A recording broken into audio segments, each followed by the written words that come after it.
আমায় আবার আমার দারাজ দিল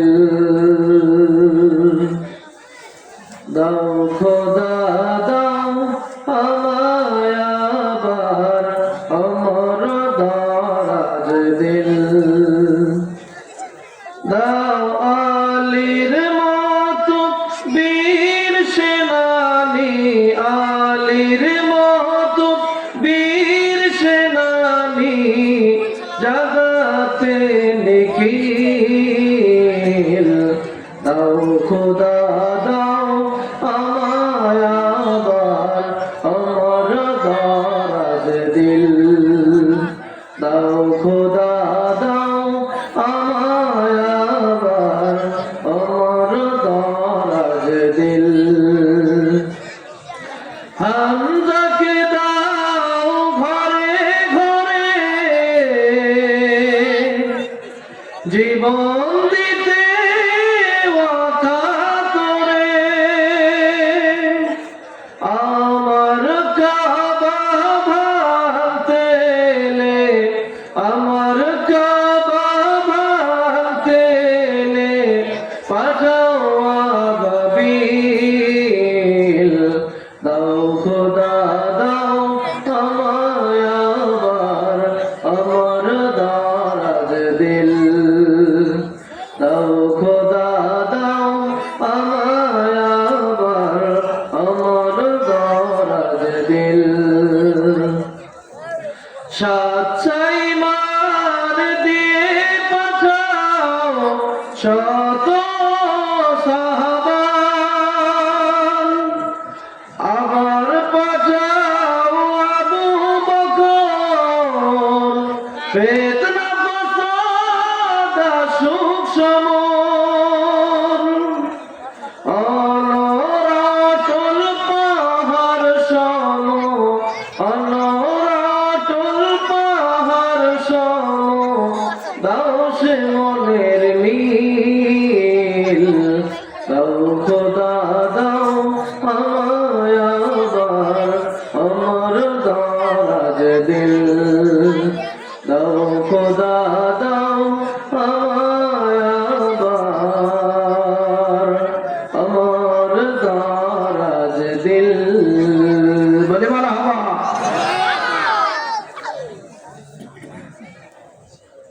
পূর্ব বরমুন্ডা আদর্শ পাড়া সাবেক নাড্ডা পাড়া বাইতুল মামুর জামে মসজিদ প্রাঙ্গণ অনুষ্ঠিত 2 দিন ব্যাপী ঐতিহাসিক তাফসীরুল কোরআন মাহফিল। এই 2 দিন ব্যাপী তাফসীরুল কোরআন মাহফিলের প্রথম রজনীর সভাপতি হিসেবে যার নাম এসেছে নাম আছে জনাব মোহাম্মদ মহিতুর রহমান, সভাপতি বাইতুল মামুর জামে মসজিদ আদর্শ পাড়া বরমুন্ডা। আল্লাহ পাক তার বান্দাকে কোরআনের জন্য ইসলামের জন্য কবুল করুক বলে আল্লাহুম্মা আমিন। আজকের মাহফিলে উদ্বোধন করেছেন জনাব মাওলানা মোহাম্মদ মফিজার রহমান, খতিব বাইতুল মামুর জামে মসজিদ আদর্শ পাড়া। আজকের মাহফিলের প্রধান সমন্বয়ক জনাব মোহাম্মদ মুকসিদুর রহমান, সহকারী শিক্ষক পূর্ব বরমুন্ডা আনন্দ কানন সরকারি প্রাথমিক বিদ্যালয় বরমুন্ডা। আজকে মাহফিলে প্রধান অতিথি হিসাবে উপস্থিত আছেন কি মানে সভাপতি উপস্থিত হয়, প্রধান অতিথি উপস্থিত হয় বা থাকবেন জনাব ডাক্তার মোহাম্মদ আব্দুর রহিম, জেলা প্রাণী সম্পদ কর্মকর্তা দিনাজপুর। আল্লাহ পাক তার বান্দাকে ইসলামের জন্য কবুল করুন বলে আল্লাহুম্মা আমিন। আজকের মাহফিলের বিশেষ অতিথিবৃন্দ হচ্ছেন জনাব মোহাম্মদ আল হাসান, জনাব এম মুজাহিদ মাসুম, জনাব মিজানুর রহমান, জনাব মোহাম্মদ আব্দুর রউফ, জনাব মোহাম্মদ জাকারিয়া আলম এবং জনাব আশরাফুল আলম সহ পোস্টারে অনেক ব্যক্তির নাম আছে, সকলের নাম নেওয়া সম্ভব হবে না। সামনে উপবিষ্ট বিভিন্ন এলাকা থেকে আগত দেনদার ভাইয়েরা, পর্দার অন্তরালে অবস্থানরত মা এবং বোনেরা, আমরা সর্বপ্রথম প্রশংসা করছি সেই মহান আল্লাহ পাকের দরবারে যিনি বড় মেহেরবানি করে আজকের এই কোরআনের বাগানে আমাদেরকে আসার বসার তৌফিক দান করেছেন বলে আলহামদুলিল্লাহ। লাখো কোটি দরুদ ও সালাম নবী কুল শিরোমণি আখেরি জামানের পয়গম্বর নবী মুহাম্মদুর রাসূলুল্লাহ সকলে বলি সাল্লাল্লাহু আলাইহি ওয়াসাল্লাম। সম্মানিত উপস্থিতি, আসলে ওয়াজ মাহফিলের একটা আদব আছে না নাই? লিকুল্লি শাইইন নিজাম, প্রত্যেকটা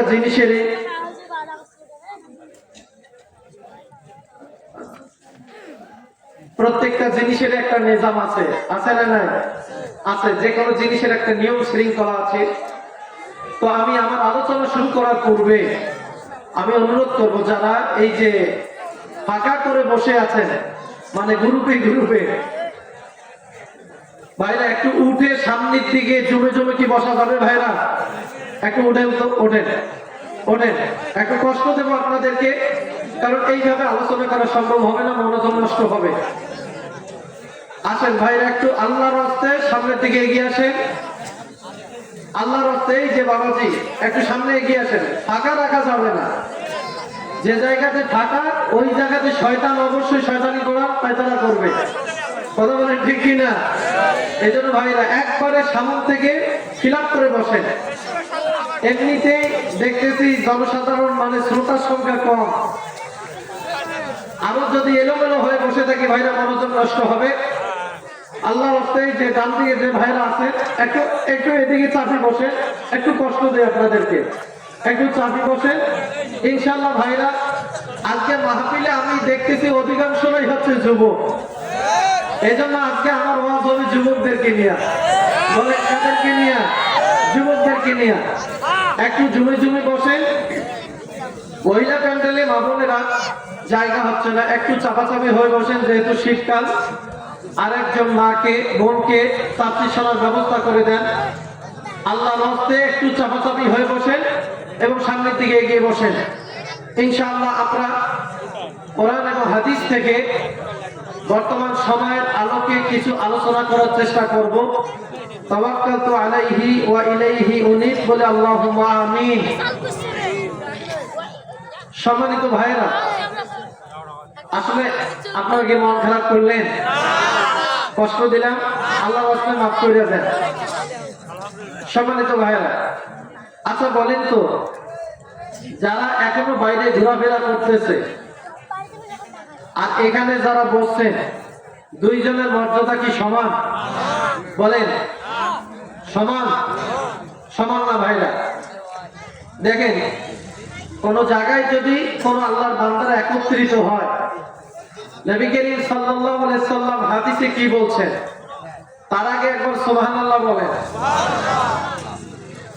আল্লাহর নবী বলেন, মা ইসলামা কওম আলা যিকরিল্লাহ, কোন জায়গায় যদি আল্লাহ পাকের কিছু বান্দা একত্রিত হয় আল্লাহ পাকের স্মরণের জন্য, বলেন তো কার স্মরণের জন্য? বলেন এখানে আমরা এসেছি কার স্মরণের জন্য?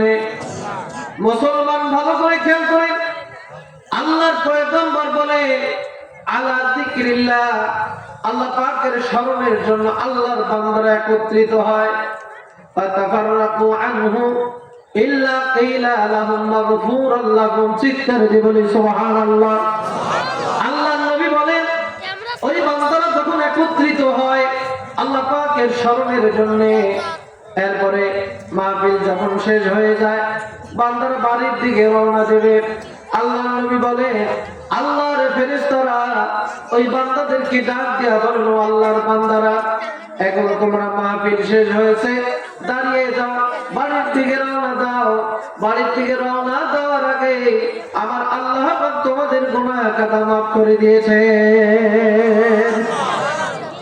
মুসলমান ভাইরা আমার ভালো করে খেয়াল করেন, টনটনে সহিহ হাদিস আপনাদেরকে শোনাচ্ছি। আল্লাহর পয়গম্বর সরাসরি হাদিসের ইবারতে এই কথা বলছেন। আল্লাহর স্মরণের জন্য একত্রিত হলে আল্লাহর পয়গম্বর বলে, আমার আল্লাহ পাক ওই বান্দার জীবনের গুনাহ খাতা মাফ করে দেন। আল্লাহ রাব্বুল আলামিন শুধু গুনাহ খাতা মাফ করে দেন এমনটা না, এরপর ওই বান্দাদেরকে আল্লাহর ফেরেশতারা ডাক দিয়া বলে, আল্লাহর বান্দারা রে কতবুদ্দিলাত লাকুম সাইয়্যাতিকুম হাসানাত, তোমরা জীবনে যত গুনাহ করেছো আমার আল্লাহ পাক গুনাহগুলোকে নেকি দিয়ে বদলাই দিয়েছে। মুসলমান ভাইরা আমার ভালো করে খেয়াল করেন, আজকের মাহফিল এত দামি মাহফিল, আজকের মাহফিল এত সম্মানিত মাহফিল। এই মাহফিলে আসলে আল্লাহ পাক গুনাহ মাফ করে দেন। এই মাহফিলে আসলে আল্লাহ পাক গুনাহকে নেকি দিয়া বদলায় দেন। সুবহানাল্লাহ বলবেন না? আচ্ছা বলেন তো ভাইরা, আমরা যারা এখানে মাহফিলে এসে বসেছি আর এখনো যারা বাইরে ঘোরাফেরা করেছে বাজারে, এরপরে বিভিন্ন জায়গায় ঘোরাফেরা করতেছে, তারা কি এই মর্যাদা লাভ করতে পারবে? কথা বলেন, তারা কি পারবে? সম্মানিত ভাইরা ভালো করে খেয়াল করেন, আমার আল্লাহ রাব্বুল আলামিন আমাদেরকে কত বড় একটা কিতাব দান করেছে।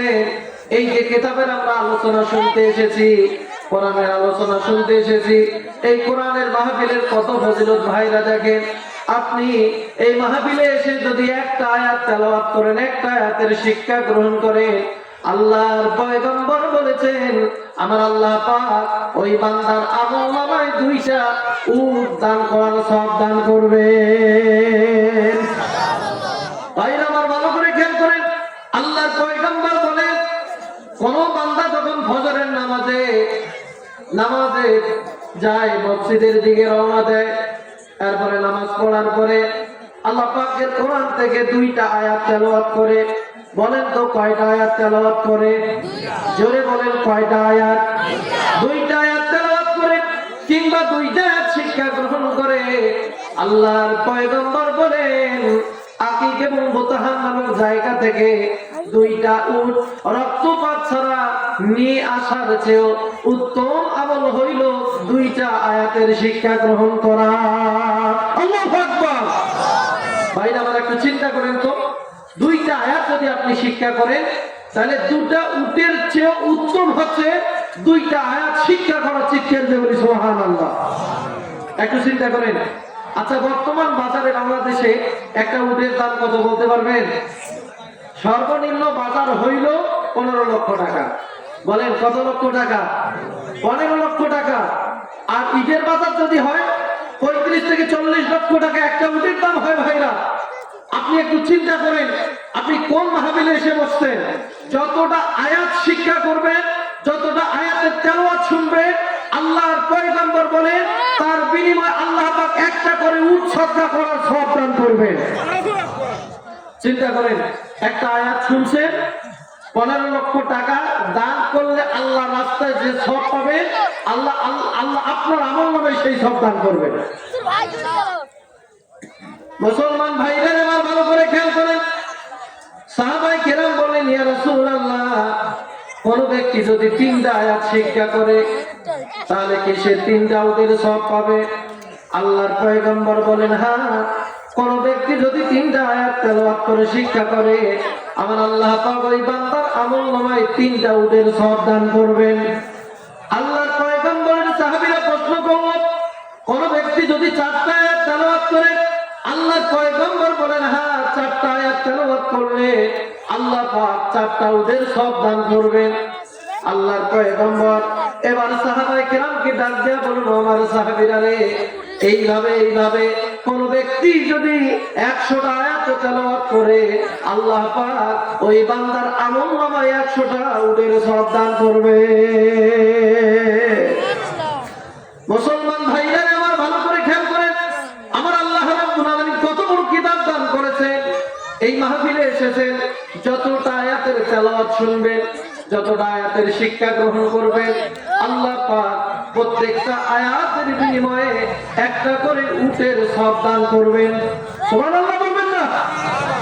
মুসলমান ভাইরা আমার ভালো করে খেয়াল করেন, এরপরে দেখেন আল্লাহর পয়গম্বর বলছেন কোন ব্যক্তি যদি কাউকে একটা শিক্ষা দেয়, কল্যাণের শিক্ষা দেয়, একটা কল্যাণের শিক্ষা দেওয়ার অর্থ হলো হামরুন নাআম, একটা লাল উট উপার্জন করার চেয়ে, অর্জন করার চেয়ে উত্তম কাজ হলো কাউকে একটা কল্যাণের শিক্ষা দেওয়া।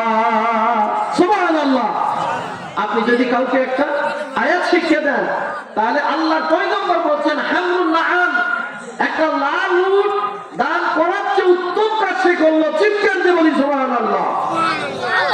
সম্মানিত ভাইরা, লাল উট কাকে বলে জানেন? লাল উটের কত দাম? এই লাল উটটা হচ্ছে বিরল প্রজাতির উট। বর্তমানে একটা বিরল প্রজাতির উটের দাম হচ্ছে 3 কোটি টাকা। সুবহানাল্লাহ বলবেন না? বলেন কত কোটি টাকা? 3 কোটি টাকা। এই যে আপনাদেরকে যদি আমি একটা আয়াত শিক্ষা দেই, 3 কোটি টাকার সব আল্লাহ পাক আমার আমলনামায় দান করবে। এরপর আপনি এখান থেকে শিক্ষা গ্রহণ করে এই শিক্ষাটা যদি আপনার সন্তানকে, আপনার স্ত্রীকে দেন, তাহলে আল্লাহ পাক আপনার আমলনামায় 3 কোটি টাকার সব দান করবেন। তাহলে সম্মানিত ভাইরা, চিন্তা করেন কোন মাহফিলে এসে বসেছেন? কোরআনের মাহফিল। কোরআনের মাহফিলের অর্থই হচ্ছে জান্নাতের বাগান। কথা বলেন ঠিক কিনা? এজন্য ভাইরা, আমরা মনোযোগ সহকারে আলোচনা শুনতে রাজি আছি। সম্মত ভাইরা, আজকে আমার আলোচ্য বিষয় হচ্ছে যুবকদেরকে নিয়ে। যেহেতু যুবকদের মাধ্যমে আল্লাহ পাক যুগে যুগে ইসলামের বিজয় দান করেছেন। কথা বলেন ঠিক কিনা? আজকে আমাদের দেশের যুবক যদি ঠিক থাকে তাহলে দেশ ঠিক থাকবে। যুবক যদি বিপদগামী হয় তাহলে দেশ বিপদগামী হবে। কথা বলেন ঠিক কিনা? সম্মানিত ভাইরা, এজন্য আপনাদের সামনে কোরআন কারীম থেকে সূরা রুমের 54 নম্বর আয়াত আমি তেলাওয়াত করেছি। এই আয়াতের ভিতরে আল্লাহ পাক বলেন যে আল্লাহ হচ্ছেন তিনি যিনি তোমাদেরকে সৃষ্টি করেছেন দুর্বল অবস্থা থেকে। আল্লাহ পাক আমাদেরকে সৃষ্টি করেছেন কোন অবস্থা থেকে? দুর্বল অবস্থা। আমরা দেখেন এমন দুর্বল ছিলাম যে আমাদের কোনো অস্তিত্বই ছিল না। সুবহানাল্লাহ বলেন। আল্লাহ রাব্বুল আলামিন বলেন, হাল আতাল ইনসানি হিনুম মিনাদ দাহর লাম ইয়াকুন শাইয়্যান মাযকুরা। চিৎকার দিবেন আল্লাহু আকবার। আল্লাহ রাব্বুল আলামিন বলেন, বান্দারে তোমার জীবনে কি এমন সময় এসে নাই যখন তুমি উল্লেখযোগ্য বস্তু হিসেবে কিছুই ছিল না? তোমার হাত ছিল না, পা ছিল না, চোখ ছিল না, কোনো কিছুই ছিল না। আমি আল্লাহ পাক সেই দুর্বল অবস্থা থেকে তোমাদেরকে সৃষ্টি করেছি। বলি সুবহানাল্লাহ। এরপর আল্লাহ রাব্বুল আলামিন জানাই দিলেন, সুম্মা জাআলা মিন বা'দি দু'ফিন কুওয়া। চিৎকার দিবেন আল্লাহু আকবার। আল্লাহ রাব্বুল আলামিন বলেন, বান্দারে এরপর আমি আল্লাহ পাক তোমাদেরকে দুর্বল অবস্থা থেকে সবল করেছি, শক্তিশালী করেছি। এরপর আল্লাহ রাব্বুল আলামিন বলেন, এরপরে শক্তিশালী অবস্থা থেকে আবার তোমাদেরকে দুর্বল অবস্থায় নিয়ে যাব। মুসলমান ভাইদারে আমার ভালো করে খেয়াল করেন, আল্লাহ পাক এই আয়াতের ভিতরে শক্তিশালী অবস্থা থেকে দুর্বল অবস্থার কথা বলছেন। এরপর আল্লাহ পাক বলেন, বান্দারে আমি আল্লাহ রাব্বুল আলামিন তোমাদেরকে এমন দুর্বল করব, বৃদ্ধ করব যে তোমরা নিজেরাই চলাফেরা করতে পারবে না। কথা বলেন ঠিক কিনা? সম্মানিত ভাইরা, আল্লাহ রাব্বুল আলামিন এই আয়াতের ভিতরে মানব সৃষ্টির 3টা অবস্থা তুলে ধরেছেন। বলেন তো কয়টা অবস্থা তুলে ধরেছেন? এ বাবা, এ কথা বলো কেন? এই কোরআনের মাহফিলে কিসের কথা? আচ্ছা ভাই, আপনারা কি বিরক্ত হচ্ছেন? মনে হয় মাইকটা আমার গলা টানতেছে। ভাই একটু ইকুর ব্যবস্থা করে দেন। আলোচনা কি আমার চলবে ভাইরা? কেউ কথা বলবেন না। সম্মানিত ভাইরা, আমি অন্যান্য বক্তার মতো না যে কিছু আলফাল কথা বলে চলে যাবো, এমনটা না। যতক্ষণ থাকবো আপনাদের সামনে কোরআন এবং হাদিস থেকে কিছু মূল্যবান কথা বলার চেষ্টা করব। কিন্তু আপনারা যদি কথা বলেন, এই কথা বলা সম্ভব হবে না। তাহলে আল্লাহ রাব্বুল আলামিন এই আয়াতের ভিতরে মানুষের 3টা অবস্থার কথা উল্লেখ করেছেন। বলেন কয়টা অবস্থার কথা উল্লেখ করেছেন? 3টা। 1 নম্বরে হচ্ছে শিশুকালের কথা আল্লাহ পাক বলছেন, 2 নম্বরে যৌবনকালের কথা বলছেন, এবং 3 নম্বরে আল্লাহ পাক বৃদ্ধকালের কথা বলছেন। এই 3 কালের ভিতরে আল্লাহ পাকের কাছে সবচেয়ে দামি যে সময়টা, সেইটার নাম হলো যৌবনকাল। বলেন কোন কাল? সুবহানাল্লাহ বলবেন না?